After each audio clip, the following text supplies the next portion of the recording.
So when it comes to getting our energy from the sun, animals are an inefficient middleman. Inefficient middleman? It's the most efficient thing that humans have ever done is to have like ruminant animals. Right. We could feed an additional 3.5 billion people worldwide if all countries just ate the stuff they fed to animals. No, that's not true.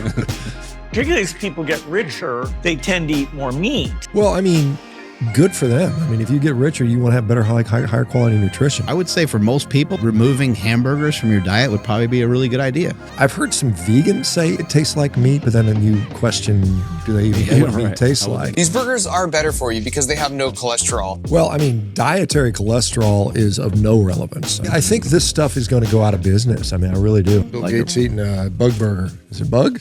Maybe it's bugs. What are your quick thoughts? What are your quick thoughts on Impossible Meat? There's actually a study on Impossible Burger. The claim is Impossible Meat is the same as meat, basically. That's what they're claiming. It's, there's similar protein content, fat, it's a full replacement for meat. There's no nutritional differences, more or less. This is a marketing. Of all the nutrients that are found in beef, only 10% of them are found in Impossible Burger. So it's not anywhere close to coming to delivering the nutrition that meat will deliver for it. Because we kind of think meat is just a little bit of protein, a little bit of fat, a few vitamins. There's so much more beyond that. So that's me, that's the richest man in the world, and that's the burger I just made him. But there's a catch. The patty in that burger is made from this stuff. Ew, he's eating it raw? The reason I can eat it raw is it's made entirely from plants. I've been loosely following the progress of plant-based meat for a couple years now, and allegedly it looks and tastes like meat, yet it's made from plants. Okay, so Shawn, I personally haven't been able to try it yet because I haven't put myself up to that. Does it taste like meat? Like I said, I've never eaten that Impossible Burger, so I couldn't tell you. I don't know for sure. I've heard some vegans say it tastes like meat, but then you question, do they even know what meat tastes like? And I've heard a few people that have had it and said they didn't like it. It smelled weird when they were cooking it. So I don't know. I really have not tried that particular thing. That's the thing too, right? Like with a burger, maybe it has ketchup and other stuff on it. And then it's also accompanied by a bun. So like how much of meat does it really have to taste for you to not notice it? Maybe. Well, I think that's their appeal. It's like, well, you're not, and this is the thing. It's like, they put them on, I think this was on, wasn't it Burger King or something, had the Impossible Whopper or something like that. Yeah. And, the people that classically eat at Burger King they don't really care that much. It's like, it's just junk food anyway. It's not going to make much of a difference to them. I think this stuff is going to go out of business. I mean, I really do. I mean, I think they're eventually going to, you've seen the Beyond Meat stock ticker. I mean, it's, they after they debuted, after they IPO'd, they were at like $250 a share. Now they're down to like $6. I mean, they're like cratered. So the people that shorted them did well. Yeah. The only thing I can report on is my dad accidentally ordered it because he's read like Impossible or Beyond Burger. So he's like, damn, if that's like more than a hamburger, let me get that. And he's like, it tasted weird. I couldn't figure it out. And then finally he understood that it was not he was tricked. Yeah. He was tricked. Yeah. I mean, I'm like, well, that's, how do you fall for that? Well, I mean, it's interesting because there's some laws out there where they're saying like, I think in France and Italy and some other companies saying it's not legal to label this as meat. It has to be very clearly, you can't call it a burger. You can't call it sausage. I think Missouri or some other states have passed legislature to say that. That makes sense. Missouri loves meat. Well, it's because because some people see that in the grocery store and they look at it and they think it's real beef and they get home and they're like, what the hell? What the hell did I just do to myself? Now, I should say a big motivation for me, and something I think even my fellow meat eaters could agree on, is that the concept of factory farms isn't great. The whole cows that have never seen a blade of grass thing, and pigs, which by most accounts are smarter than dogs, that live their entire lives indoors on crowded concrete. These factories are efficient. They're optimized for driving down costs, not for animal well-being. Well, I mean, first of all, remember this came out probably 2019, I'm guessing 2020, something like that. 2020. This is in the height of when they were really trying to roll out and advertise this stuff. And since then, a lot of people have sort of not fallen for this. So this is part of their heavily marketed campaign to get us to eat plant-based meats. And the thing, the one statement, they said a cow that's never seen a blade of grass. And so they show this sort of commercial feedlot somewhere in, I don't know, Oklahoma or something like that. Every cow that's ever been born in the United States spends most of its life in grass. In fact, 85% of all cows in the United States right now, today, are sitting on grass right now. Wow. So, I mean, that's most of their life, most of the time. Most cattle are actually on grass. It's a small percentage that actually spend any time in the feedlot. So that statement that they've never seen a blade of grass is completely nonsense. Now, the pigs and chickens one, that's a different story. I think pigs and chickens certainly have it worse when it comes to the whole sort of industrial scale agriculture. But as far as beef is concerned, because you've been over to, I think you guys have been out to Piedmontese. Yep. Their cows are not standing on dirt. Correct. They're walking around on grass. And again, 85% of all cattle in the United States right now today are standing in grass. So that's, first of all, again, misleading in a way. But I feel like I sort of never have had a good alternative option. I mean, historically, this is a veggie burger, and nothing about this works as a burger for me. But in recent years, the strategy shifted to target people exactly like me. Basically try and make it as close to real meat as possible, which reduces friction for trying a plant-based option. One thing I find interesting is like, I'm actually really shocked that they didn't try to do something with the macronutrients, because I think it still has poor macronutrients. Well, I mean, what they'll advertise is it doesn't have any cholesterol in there, so that's their thing. And I can't remember the saturated fat contents on the ingredients on Impossible Burger, but I mean, Impossible Burger is a soy-based burger, whereas Beyond Meat is a pea protein-based burger. Those are the protein contents. And if I'm not mistaken, either one or both of those guys actually source their protein in many cases from China, and they're using sort of a lot of like waste products from China get put into this. And the other thing is, and the ones that are, if they use any of those materials in the United States, a lot of these fake meat burgers have a lot of byproducts. And guess where they sent those byproducts to? To feedlots. And so the cows are still involved in the production one or the other. Because I would say for most people, I would say removing hamburgers from your diet would probably be a really good idea, because a lot of people are eating the whole burger with the bun and eating the fries and eating all the other stuff. Mean, if you it's go calorically dense. Yeah, if you go into a McDonald's or a Wendy's or an In-N-Out and you see somebody's obese, they're not sitting there eating plain burger patties. Correct. They're not doing that. They're eating, they got a Coke in their hand and they got a bunch of French fries, and obviously the burger's got, I mean, I think somebody's did a calculation of like a Happy Meal or something, like a McDonald's, whatever, family meal or whatever it is. And only like, I don't know, 20% of it was actually meat. The rest of it was just the other stuff that's a problem. Yeah, so each patty has 20 grams of protein, 14 grams of fat, 7 grams of carbs, but there's probably a bunch of other stuff in it. So it's probably kind of close to like a regular hamburger it's patty. Similar, yeah, it's similar to a hamburger patty, except it's got a little more carbohydrate and probably it's got less saturated. It's got less saturated fat and no cholesterol. Yes. And what it'll have is like soy leg hemoglobin, which is a product that was never, it's a novel product no humans have ever eaten before. And so it was interesting to get that product passed through the FDA as GRAS, or generally recognized as safe. They did studies on rats, and all the rats got sick, but they still passed it anyway. It was just like this new product that bloated rats farting all over the place. Well, the rats were getting kidney problems and stuff like that, but they still accepted it as a generally recognized safe product. So we don't know. It's again, this is just ultra processed food. Water, pea protein, expeller pressed canola oil, refined coconut oil, rice protein, natural flavors, dried yeast, coconut butter. There's about 10 more lines of other ingredients, but that's just like the first 3 lines. And a hamburger is beef. Right. Yeah, it's again, I mean, it's not to demonize every ingredient there, but I mean, there's a lot of these ingredients that, I mean, the definition of ultra processed food is basically like 5 or more ingredients, and the food is not in the normal form that it's in, and it also has ingredients that you wouldn't find in your kitchen. And I don't have, the ones you can pronounce, I probably don't have most of them in my kitchen. Not methylcellulose? I don't have methylcellulose in my kitchen, which is basically like wood pulp, it's just like, it's like sawdust, Power Project family, we talk about eating meat all the time on this podcast. Pause. But sometimes you might want to eat some different meat. Pause. You might want to eat duck, chicken, Japanese A5 Wagyu. You might want to change things up. That's why we've partnered with Good Life Proteins, which also has certified Piedmontese beef on their website. Now, all you have to do is head to goodlifeproteins.com and you can select Build a Box with all of the proteins that you want. Then you'll select Subscribe and Save to save money on all of your meat. Pause. Enter code POWERPROJECT to save an extra 5% on any subscription you select. So if you want to get your beef every 2 weeks, you'll be able to save 25% on all of your meat.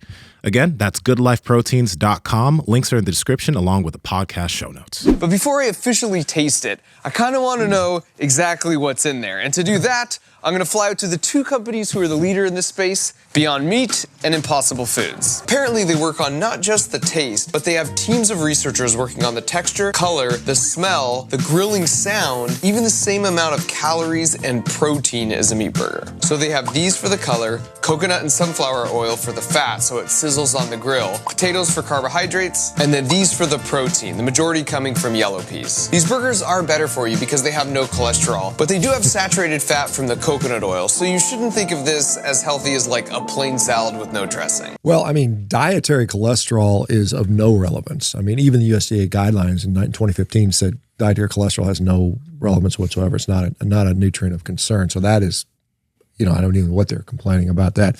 You talk about saturated fat coming from, I think it was coconut oil, which is, that's going to be in there. The protein quality, again, as you guys know, the difference between what's in a pea versus what's in beef, the leucine content's different, the lysine content is different. So you're not going to get the same amount, and it's not as bioavailable. So you're not going to get this. It's not the same equivalent of protein. So you're going to get less protein than you would eating actual beef. So to equate, you'd have to eat more of that same thing to absorb the same amount of protein. Yeah, exactly. That's the problem is, and there's a nice study that I think guys like Don Layman had done looking at if we were to go completely plant-based, in order to get the same number of protein, same amount of protein that was usable and particularly some of the critical nutrients like lysine and zinc and some of those things, we would have to eat far more calories than we already do to do that. So again, what happens when you overconsume calories? Well, Lane will tell us that you're going to get big and fat, right? Mm-hmm. So it's a less efficient way to get your protein for sure. Even putting flavor aside, I think Bill will be okay with a little bit of a juice. There's no way I would have guessed I wasn't actually eating real meat. There's a lot of stuff on there.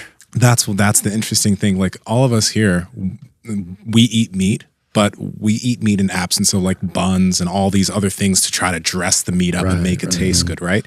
When you're eating something like this, you have to dress it up. You have to season, you have to put a bunch of stuff on it so it can have that taste. Next up was their burger,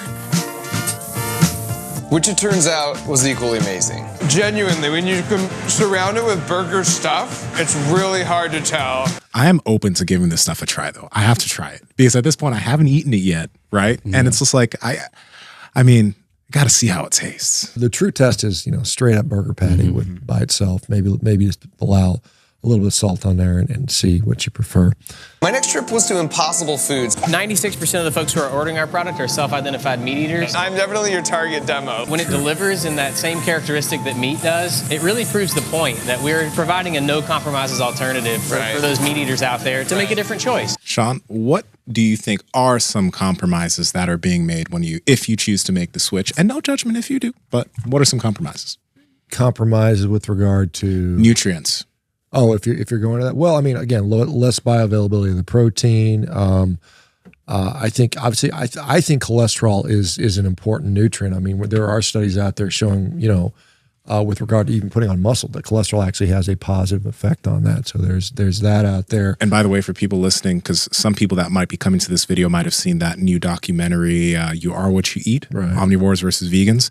Every single omnivore that was eating all of them gained more muscle, even though they put the people that were in better shape on the vegan diet. The omnivores still ended up gaining more lean body mass. Yeah, they all worked out at apparently with the same training group, and they all put their own exercise, presumably an equal training program. And yes, the meat eating group, the omnivores, clearly either gained more muscle or lost less muscle. Some of them actually just lost muscle, which was kind of alarming because you don't want to lose muscle. You want to keep it. You want to keep as much muscle as possible. So, but the truth is, even meat eaters like me get roughly half their protein a day from plants by eating things that contain some kind of beans, peas, nuts, or whole grains like corn, rice, and oats. In fact, many high-performance athletes are switching to a plant-based diet because studies have shown it can help reduce measures of inflammation by almost 30% in just 3 weeks. I really like the way that he worded that.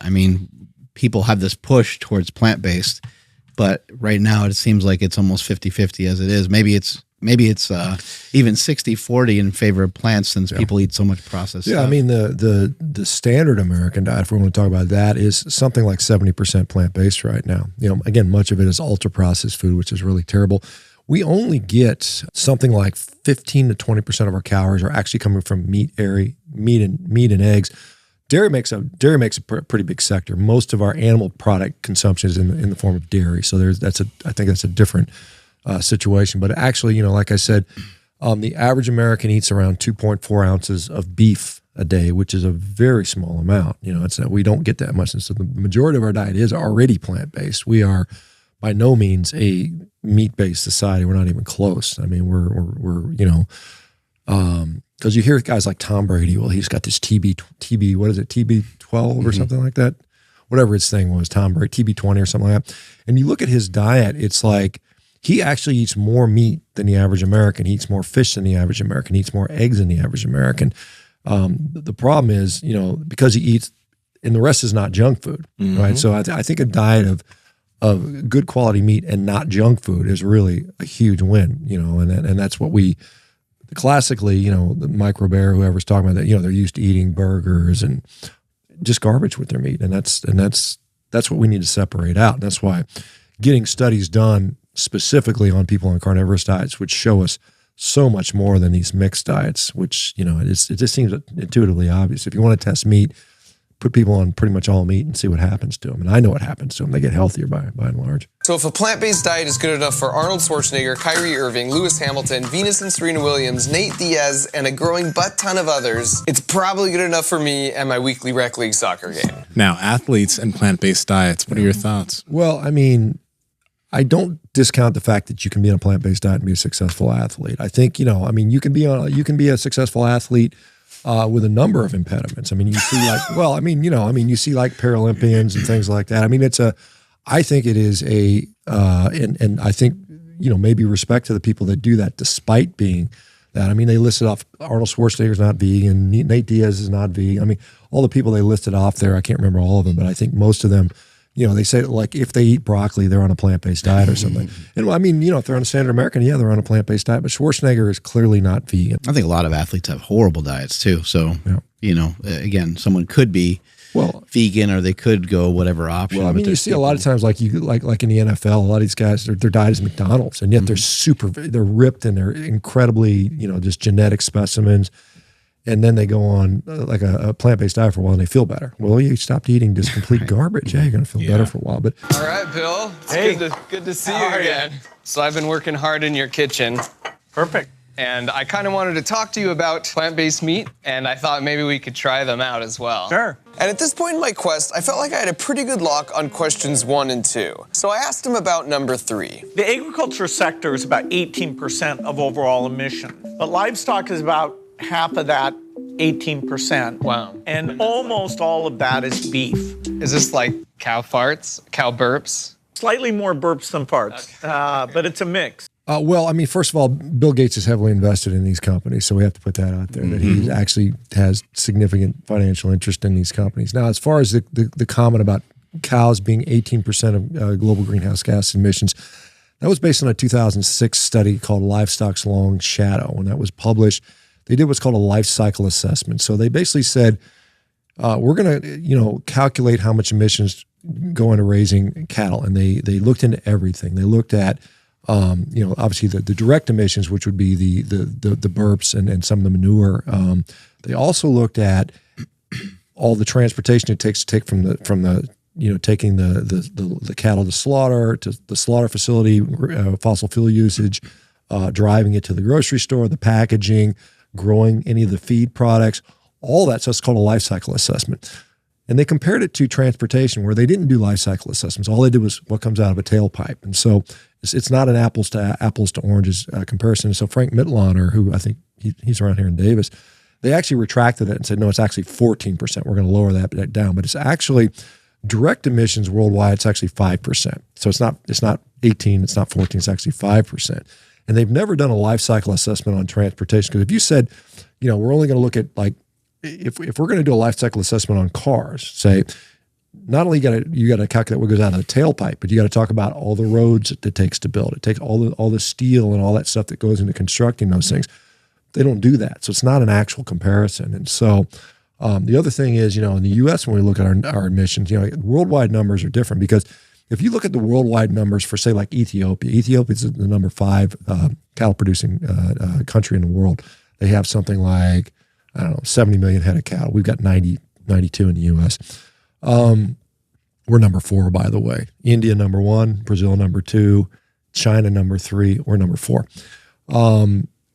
So when you look at the U.S. numbers, for instance, we're 2%. 2% of our emissions comes from cattle. But a place like Ethiopia, which does not have the development infrastructure of all the other stuff, it's going to look higher. Like if we were to roll back the clock 150 years, most of our emissions would be coming from cattle because there's no cars, there's no real industry. So it's really a deceptive using worldwide numbers because you're comparing undeveloped countries to developed countries. And so, of course, undeveloped countries, agriculture is going to be a bigger component because that's what they need to eat. And we have to have some emissions. I mean, it's just a reality. I mean, any product we consume as humans, there is going to be some level of impact. Power Project family, your normal shoes are making you weak. This is why you partner with Vivo Barefoot Shoes, because they have a wide toe box, they're flat, and they're flexible. So with every single step you're taking, if you're taking a 10-minute walk outside, or when you're working out in the gym, your feet are able to do what they're supposed to do in this shoe. They have tons of options for hiking, running, training in the gym, chilling and relaxing, casual shoes for if you're out on a date. You need to check them out. And Andrew, how can they get it? Yes, that's over at vivobarefoot.com/powerproject, and you guys will receive 15% off your order automatically. Again, vivobarefoot.com/powerproject. Links to them down in the description as well as the podcast show notes. To put that into perspective, that means that sector alone is responsible for more greenhouse gases than all the cars, trucks, trains, ships, and planes combined. See, this is the wrong thing I just mentioned. It's not. It's like it's direct versus direct. Direct emissions cows, about 3%. Well, animal agriculture is 5% of direct emissions. Cows are about three of that, so 3%. And transportation is about 14%. So it's just not accurate, unfortunately. Yeah. But it's out there in the common sort of world. 65 million people think that. Well, more than that, probably. Yeah. Very inefficient, particularly beef, is almost 8-to-1. You use 8 calories to feed that cow for every calorie of meat you get out because you're most of which are grass, which we can't eat. It's like, the cows are eating grass. What else are you going to do with it? We can't eat it. And respiration for that cow. Now, this was a really good point I hadn't fully considered. If you think about it, as humans, we're really solar powered. We eat plants, but they get their energy from the sun. Then you might be like, we also eat animals though. But they get their energy from plants too, which again, get their energy from the sun. So when it comes to getting our energy from the sun, animals are an inefficient middleman. Inefficient middleman. It's the most efficient thing that humans have ever done is to have like ruminant animals. Right. So cows, cows are net, first of all, they're protein upcyclers. And so if we look at like human edible protein, for every 6 grams of human edible protein the cow might eat, that's assuming they're finished in a feedlot even. For every 6 grams that goes into them, we get 10 grams out of not only more, but more bioavailable, better, more complete protein. So cows are solar powered. They're self-replicating. They run on sunshine, grass, and rainwater for the most part. Cows have been around. Ruminant animals have been around on this planet for 50 million years or something like that, and or maybe a little less than that. But anyway, so they are actually can be quite efficient. One of the things is, because they're going to probably talk about the Beyond Meat or the Impossible, they've never released their data. They have never released their actual data on what they go into, and many people speculate that their data is actually worse, but it's industry proprietary knowledge. They have not released it out there. And remember, those factories that they're running all need fossil fuels and that type of stuff. So it's, again, we'll see what it has to say, but I suspect they're going to, they're going to speculate on how good they do without actually delivering any real numbers. If you combined all the land in the US dedicated to raising animals, you would get an area like this. And then plus this much more to grow the crops needed to feed those animals. Now remember, all of that is for the middleman, for 10% of our daily energy. Now compare that to the amount of land needed for crops we actually eat ourselves directly. That relatively small chunk of land is where the overwhelming majority of our personal energy comes from. And it's not just land resources, but water as well. To end up with 24 hamburger patties, it requires the amount of water you see in this pool. That same amount of water could make 75 loaves of whole grain bread and 30 jars of peanut butter. So a couple things. So first of all, you notice how they said we only get about 10% of our energy from meat, right? Mm-hmm. Which is probably accurate, but somehow that 10% is causing all of our disease, right? So we're really right. So this is we only get 10%, but it's causing all the disease. The thing about the water is, again, they are counting something called green water. There's green water, there's blue water, and there's gray water. Green water is rainwater. the rain falls regardless if the cow is in the field or not. You know, the cows aren't there doing rain dances to make the rain come. The rain comes regardless. It's rainwater, it's snowfall. Most of the water they consume is actually the water that's found in the grass that they're consuming. So it doesn't cause an increased demand for actually blue water, which is irrigation water. And so the irrigation water, and depending if it's a grass-finished animal that's completely finished on grass, something like 97% of its water is rainwater. And if it's in a feedlot, it's like 92%. So on average across the world. Now, if you live in the desert, it's different. But as a whole, something like 94 to 98% of the cow's water is coming from the rain. So to say that it takes a bathtub is to say, well, that's only if you stop the rain, you know. And it's again, it's another very deceptive thing that they do, you know. And it's like, you know, when you correct for rainwater, just go blue water, which is the stuff we're tapping out of the aquifers, then you see a very, very different picture. And then if you scale it for actual nutrient value, then those numbers become even less discrepancy. So it's, again, this is all goalposts and what you're measuring and how you're measuring and how you frame the argument. One of the most resource least intensive foods to grow is sugar. So if you wanted to say we're going to make the environmental argument, just feed everybody sugar. It's a lot of calories. There's not much nutrition in it, but hey, it's environmentally better, right? Maybe. I don't know. I don't think so, though. I love the pictures and examples they're using. Like, everyone loves bread. And then the next thing they cut to is like somebody putting peanut butter on bread. Yeah. It's like, oh, they're making such a good point. I'm like, kind of bought in. Yeah, this sounds like a really good idea. These are probably the things that you want to minimize in your diet, but we can make way more of it. Yeah, exactly. Yep. It's going to be delicious. What a setup. Well, I mean, it's, you know, it's this concept of fiat food. I mean, some of you guys know the Bitcoin stuff, the fiat money and stuff. It's really, literally, it's literally like we can print this cheap, very cheap commodity food to the masses and feed them lots of food, lots of calories. But the result of that is everybody's kind of sick, you know, and this is what it is. We can do low nutrition value food at a really, you know, low cost relatively. I mean, the direct, you know, how much you spend at the grocery store, what is the actual cost to you? I mean, you know, illness, disease, mental health disorders, unhappiness, whatever. I made myself a delicious peanut butter sandwich, which has nearly the identical amounts of both calories and proteins compared to this patty, and then I ate 2 a day. The meat would last me a little over a week, and the sandwiches would last me a little over a year. So that's the same amount of resources used, same amount of calories and protein to me per serving. One just lasted me a year longer because it's a much more efficient energy transfer method. Let's just talk reality. Let's talk reality. Let's get real. You know, eating meat is going to satiate you more. You're going to feel fuller eating red meat, patties, etc. versus you could probably down 4 of those peanut butter sandwiches that are 280 calories and still feel hungry. Oh yeah. That's one of the problems with like the application. In theory, this sounds nice, but an application of people trying to actually get healthier and people trying to lose a bunch of body fat, they're going to eat a fuck ton of peanut butter sandwiches. That's going to put them in a surplus and make them maintain weight. You know, it's bullshit. We could feed an additional 3.5 billion people worldwide if all countries just ate the stuff they fed to animals. No, that's not true.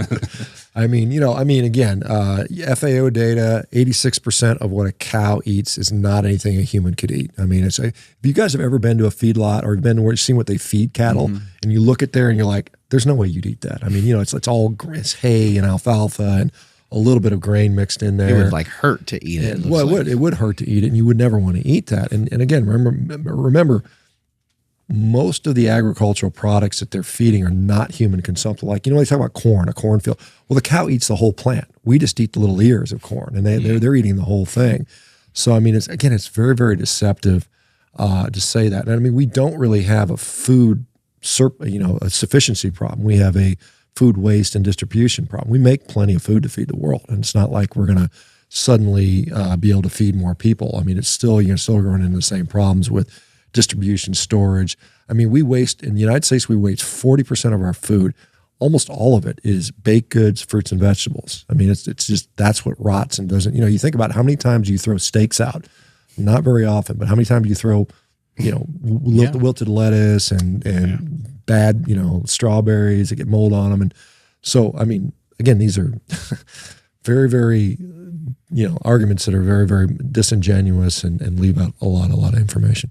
Particularly as people get richer, they tend to eat more meat. If we don't do anything, this sector will actually grow over time. So you're saying not just the fact that there's more people and a larger population, but as people move up towards the middle class, they want to consume more meat. Well, I mean, good for them. I mean, if you get richer, you want to have better, higher quality nutrition. I mean, it's the same thing with the fossil fuels. I mean, they want to tell people in developing nations that no, you can't have fossil fuels, stay impoverished, and you still got to be tilling your land with a donkey. I mean, it keeps these people down and impoverished. And I'm optimistic because as the demand for plant-based meats goes up, the price will come down, much lower than actual meat. So then not only will the experience be identical to eating meat, but it's better for you, better for animals, and much better for the planet. Oh, and it also costs half as much. It just becomes a really easy decision for people to switch in massive numbers. This, obviously this was a couple years old, and since that time, Impossible Burger's laid off like 20% of its workforce. Beyond Meat has laid off